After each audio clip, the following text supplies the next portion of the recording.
Hey there. Here at GT Church, we're heading into a new series where we're going to be exploring the names of God. And as we're leading into this first Sunday, it's got some thoughts swirling around in my head, and mainly like, what is God's name, right? What does it mean to do something in God's name? I'm reminded of the movie, the Monty Python and the Holy Grail, and the coconut clacking, horse riding, and all the nonsense that's in that movie. But at one point, there's a scene where Arthur and his company, they come across these Knights of Knee. And in this zany conversation that they have, at one point, Arthur says that if you do not assist us voluntarily, we shall smite you in the name of God. You know, that's it's as silly and as ridiculous as that is. It's kind of catching, right? There's a hint there that something goes on within the human heart where we tend to lose control of something, or we desire something, that we start to lean into what it means to get people on our side, and we will use manipulation, and we'll use efforts to control, and even to the point of harming others, and violence even.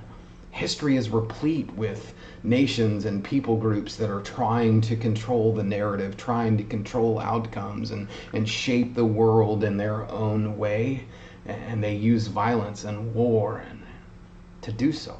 Whether it's the Christian Crusades, right? The English Christian Crusades long ago, or even modern efforts of extremists, those of that nature, trying to use jihad to be able to control what it means, and they all say that this is done in the name of God, right? And even things as far as the colonization that was happening globally years and years ago, or the enslavement of African nationals, and people claiming that this is all done in God's name, that it's a divine right, and all this kind of stuff. And how do we get to where we decipher what's true and what's not? What are some hints we can have? And even today, there's people that go through things in life because there's others that they've been in contact with, they've been in relationships with, that they've been hurt and damaged because of a desire that someone has, and they try to say that this is what God wants, this is what God's will is, I'm doing this in the name of God, and they begin to hurt other people. How do we know what's really God? How do we know what He's really like? How do we know what's actually done in His name? I think one of the tools we can use, one of the things that can be helpful to understand, is actually to know, what does His name mean? What does it mean, right? What is His name? And so as we approach these coming Sundays, we're looking at what are some names of God, and we're looking at some Hebrew words, some Hebrew language that described who God was by giving Him these specific names, and we're gleaning from that what it means for us and how we can shape and understand who God is. And so we begin to see that when we say the name of God, when we call out to God, that we're saying that this is done in the name of caring. This is done in the name of advocacy. This is done in the name of companionship. This is done in the name of wholeness.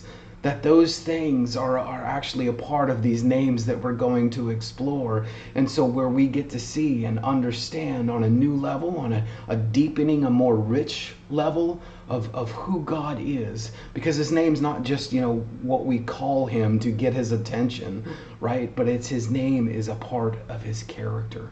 It's a part of what makes Him God. And so understanding His name, understanding who He is, we begin to see what is actually done in His name and what isn't.